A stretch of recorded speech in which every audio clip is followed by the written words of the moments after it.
Welcome to EnTrench, a 21 Pilots podcast. Hello, local dreamers. Welcome to EnTrench. My name is Anna, and this is episode 51, the Ride music video. Make sure you've watched the video beforehand and are ready for an in-depth analysis. Now, first, I would not be who I am if I didn't stop and talk about the beautiful letdown.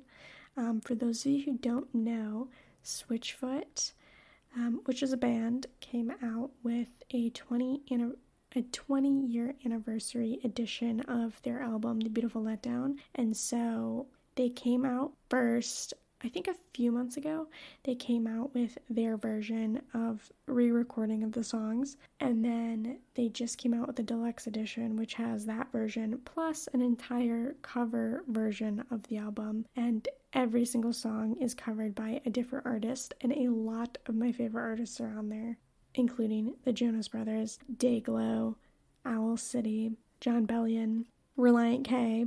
I'm sure I'm missing someone. And then, of course, obviously, the reason I'm bringing this up is because Tyler covered their song 24 on the album. And a lot of you probably may have heard it already or also wondered what it was. It is a cover of a Switchfoot song.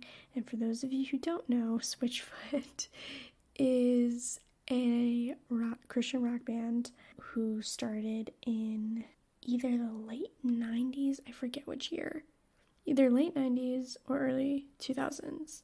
They may have even been going since I was born. I want to check now, actually, because I don't know for sure. Not that it matters for this podcast, but I am curious because Switchfoot, they started in 96. I was born in 97. So they've been around longer than I have. And so perks of having older siblings is the way I got into music was through them and what they liked to listen to. And so very early on, we always had Switchfoot albums in the house. And so they, along with Relient K, were my two favorite bands growing up. Basically because they were almost exclusively also the only options I had, apart from Jack Johnson and Disney music. Because I had no other ways of finding music. That was, at least for me, that was life prior to social media and using the internet regularly. And I did not grow up with smart devices. Anyway, so John Foreman, the lead singer of Switchfoot, has always been one of my biggest inspirations. Something I really loved and was always been blessed to have grown up with Relient K and Switchfoot.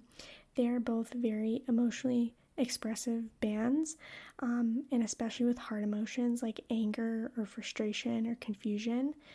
They've always really modeled well for me from as young as me being like 7. They've always modeled how to bring emotions to God even before I knew Tyler and even before 21 Pilots did that. So obviously Tyler and 21 Pilots has helped me in its own way, hence why I'm even here. But also, I feel like the bedrock of me even liking 21 Pilots is probably Switchfoot and Relient K.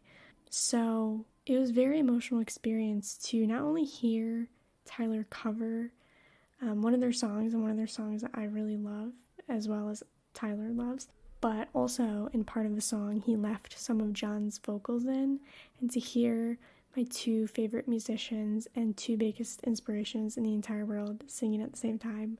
I've only listened to it properly like twice, maybe 3 times, because it makes me way too emotional, and I'm really torn because I really, really love it. It's really, really good, but at the same time, it's so special and so emotional for me that I don't want it to lose its specialness, if that makes sense. So I also am like scared to listen to it more because I don't want it to become normal, because it's kind of something I always dreamed of and never thought would actually happen. I don't know why, because obviously I feel like anyone who's Christian, especially in an industry like that, are like bound to come together at some point. But yeah, it's still very surreal to me. So if you haven't listened to it, it's a really good song. And obviously I'm not just saying that because Tyler came out with a song, but coming from the other side of really loving Switchfoot, I cannot recommend Switchfoot's music enough, and I hope that if you haven't listened to them before, that Tyler's cover can be the gateway to their music because it's so good. Chances are you probably already love rock music, not because 21 Pilots is classified as rock, but I know that you love good lyrics and deep lyrics if you love 21 Pilots, and you will find a lot of that with Switchfoot. I would really recommend the Beautiful Letdown album. It's one of my favorites. And I also would really recommend their album Hello Hurricane. Oh, that one's so good. And I don't know, it used to be a really long time ago when it came out, they had a documentary and it was on Netflix. I don't know if it's on Netflix anymore, but it was called, they have a whole album that was made for that documentary.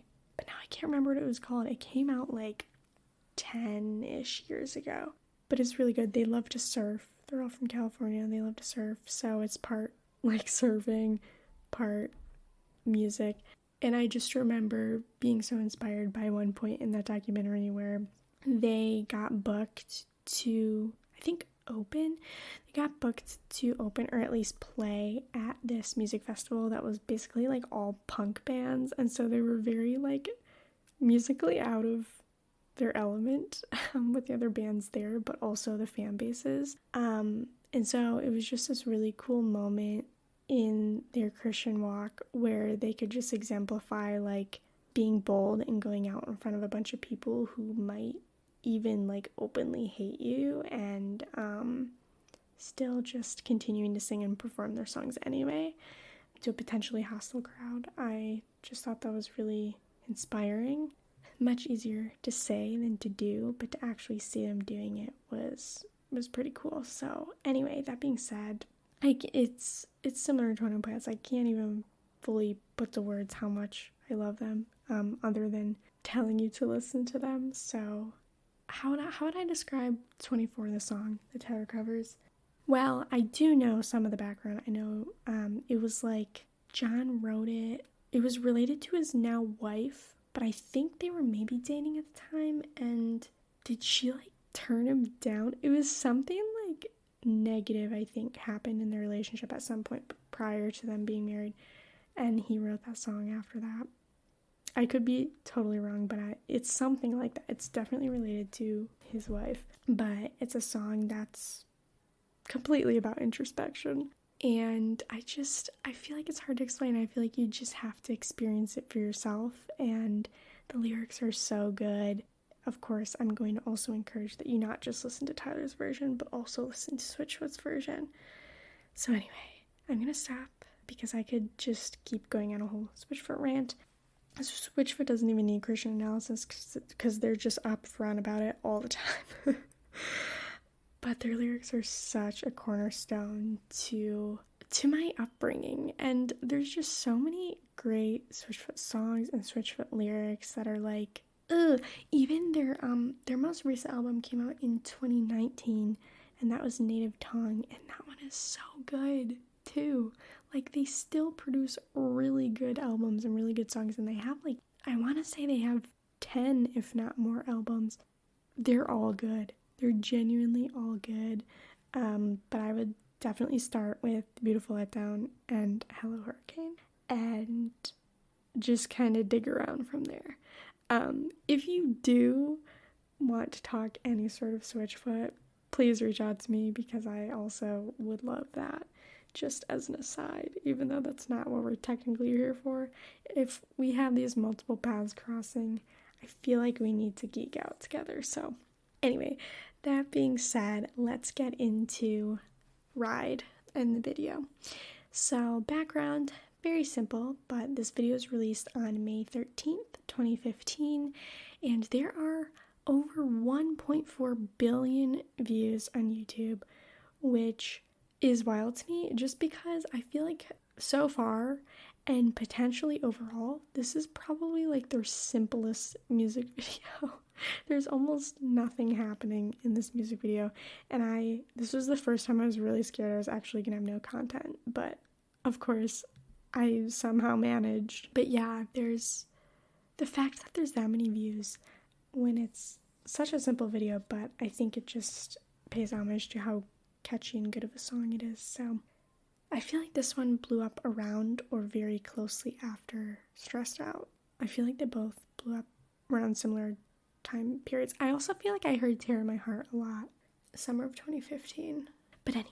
Okay, so starting out, okay, this is the first video we've gotten to so far in this album. I don't know why I just struggled so hard to think of a word for album. But this is the first video where we see Josh's makeup. So as we've already established, Tyler's makeup for this album has everything to do with like insecurity around creation and around speaking and things that he makes, things that he says. And I think there's a lot of symbolism to Josh's makeup as well. I think it's really just makeup around his eyes. It's all red, and I feel like redness around the eyes could mean a whole slew of things health-wise, just like exhaustion or allergies or irritation. But also, I feel like, you know, if you compare it and kind of join it together with Tyler's makeup, I think generally the makeup is around things that they're trying to highlight, specifically with negativity. So for Tyler, it's, you know, the negative and insecure things about his hands and what he creates, and the negative things about his throat and what he says. And obviously our eyes are huge pieces of destruction. And so I took a few verses and wrote them down. Like, I'm pretty sure I wrote these down like a year and a half ago. I've been sitting with these and dying to share them, but it's never been relevant until now. So the first passage is Isaiah 11:3. And so yeah, this was like a year ago when I was reading Isaiah, I came across this. And his delight shall be in the fear of the Lord. He shall not judge by what his eyes see, or decide disputes by what his ears hear. And just tying in how our eyes can cause so much destruction by judgment, by assumption, by thinking that we can possibly sum people up visually. I know for me, like, some of the worst ways I've ever been hurt are by people who assume things just based on what I look like, and just how much destruction we can cause by being so shallow, let alone like judging people based on like social media, which we know is a tiny sliver, barely even a sliver of people's lives, but yet we still can take what we see or what we hear or what they post and think that we know a lot more than we do. I think we just like to be in control, and it's a pride thing, and we like to feel like we know a lot more than we do about others, so we can feel we have a little more grasp of reality. So I thought that verse was really telling and connected to the destruction. And then the other one is Matthew 6:22 and 23. The eye is the lamp of the body, so if your eye is healthy, your whole body will be full of light. But if your eye is bad, your whole body will be full of darkness. If then the light in you is darkness, how great is the darkness? And not only, it's kind of similar to the tongue, right? Which makes the makeup even more convenient between the two guys. But I feel like aside from the tongue, the eyes are probably the easiest and the greatest way we cause destruction.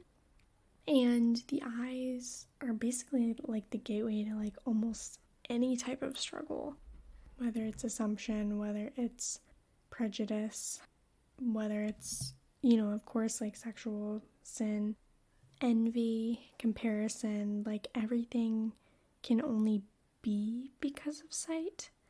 Not everything, but so much of the source of pain or sin is spurred or triggered by sight. It kind of all goes back into like passively absorbing entertainment or actively engaging with it, that I always like center my life around. And how a lot of that also has to do with like you're subconsciously visually taking in things all the time, more so in terms of visual entertainment, obviously. But because of that, like if it's good, it's good, but if it's bad, it's really going to infiltrate your body through sight, like this verse is saying.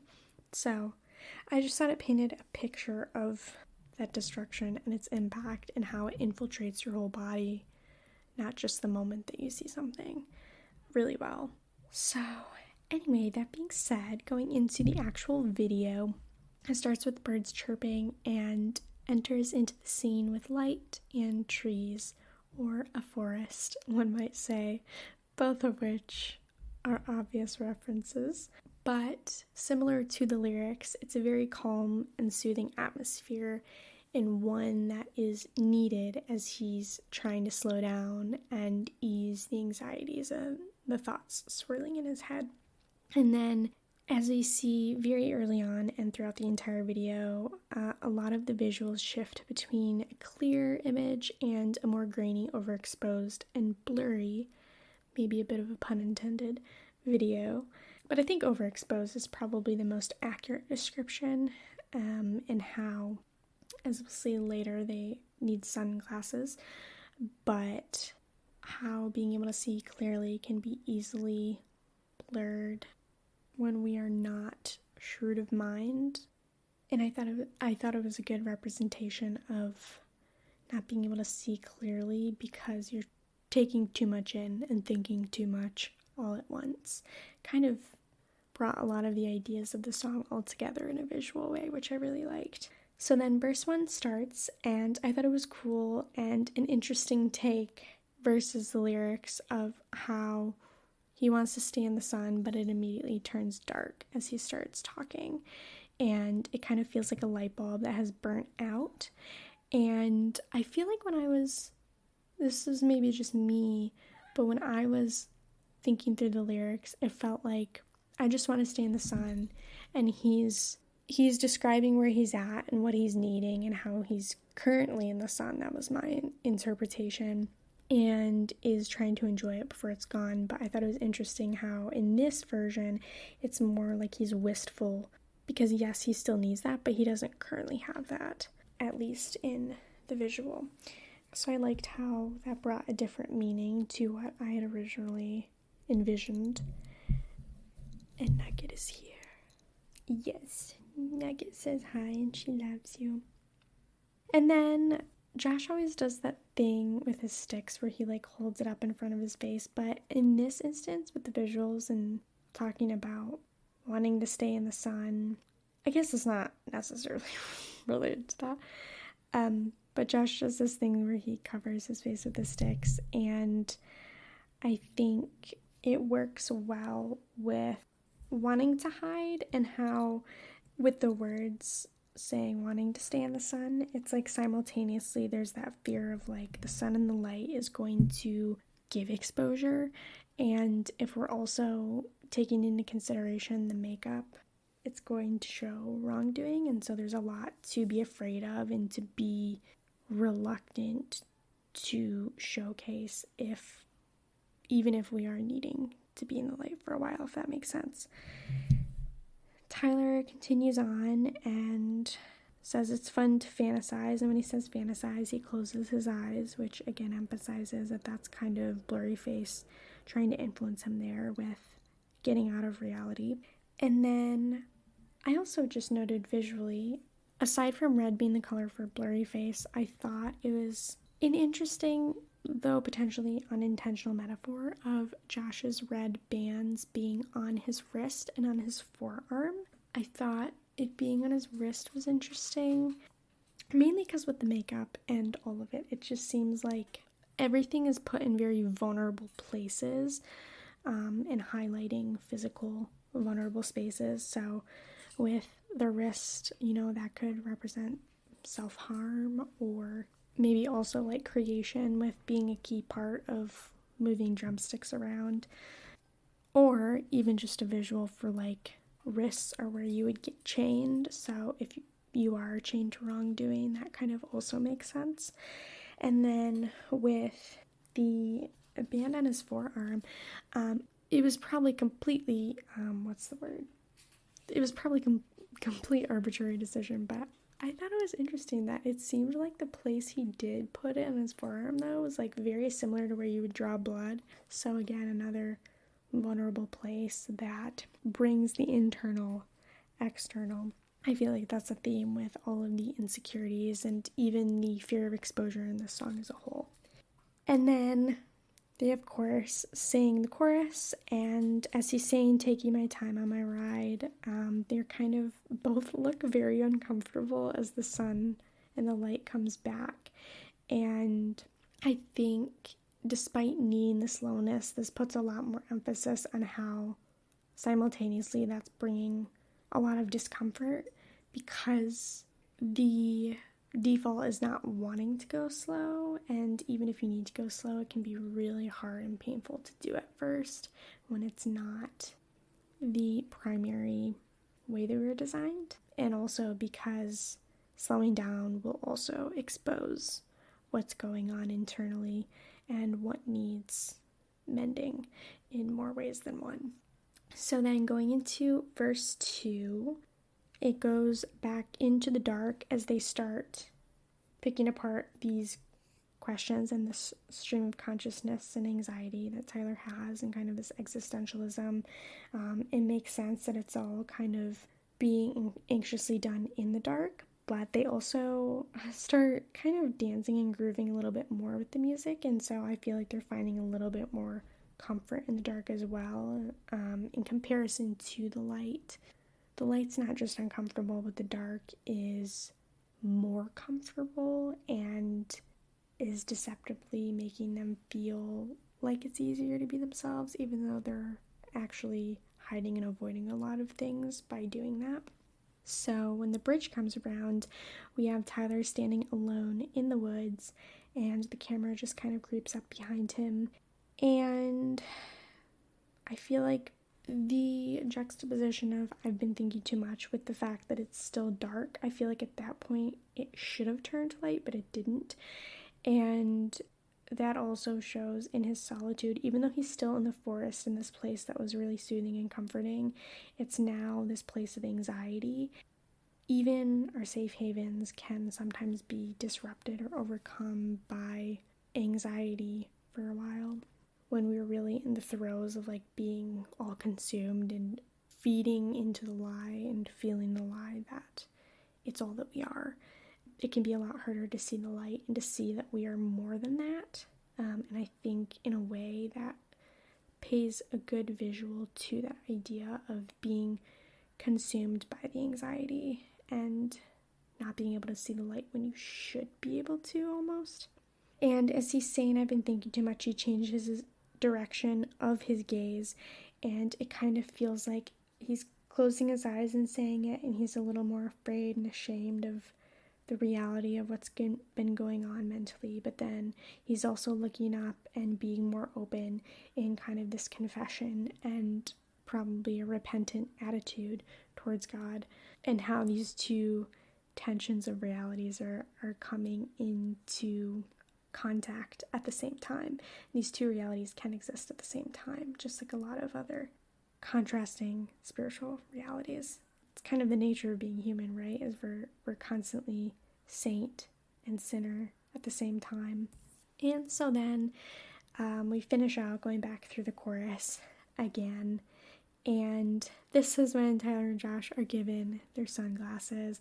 They're given the tools that they need to get through the changes in the lightness and the darkness, and they're also given a new vision to be able to endure where they're weak.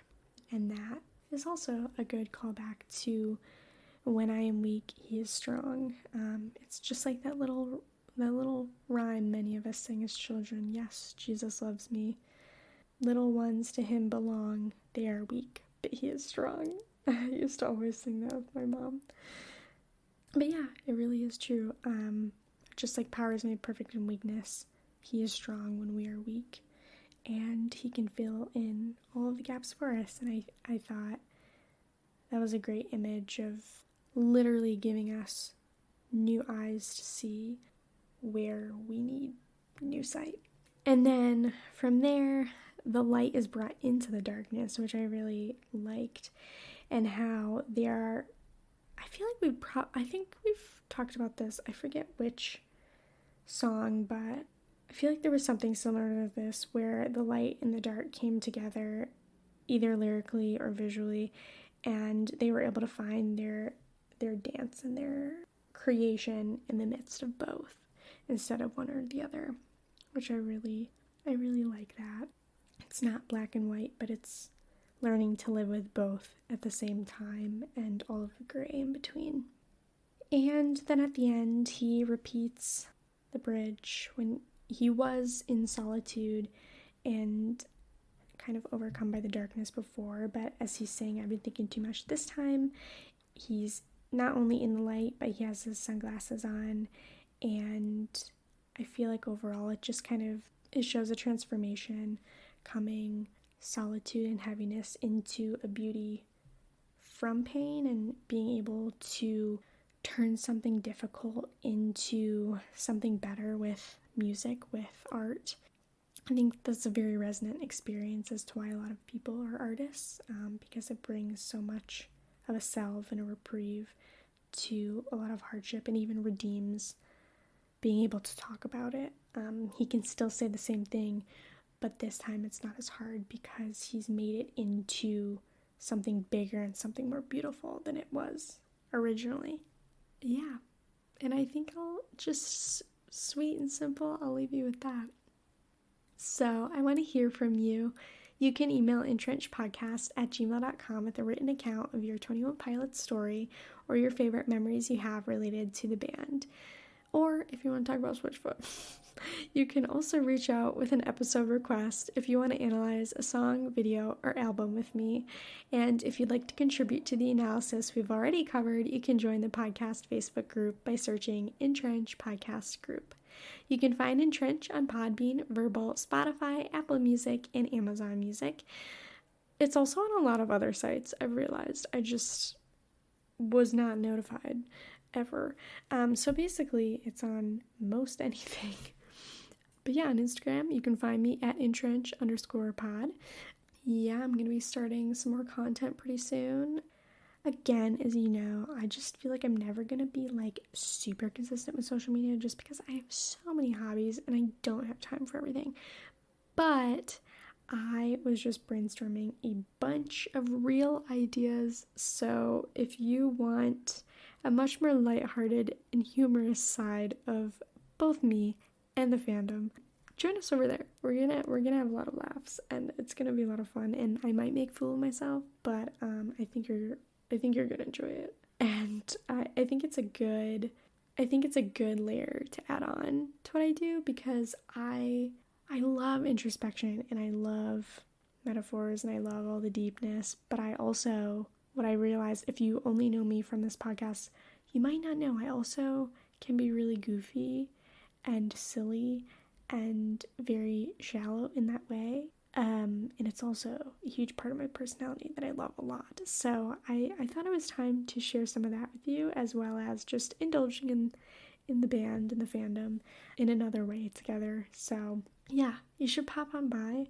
and have some laughs with me, because I have a lot of really dumb ideas, but I think it's going to be really fun.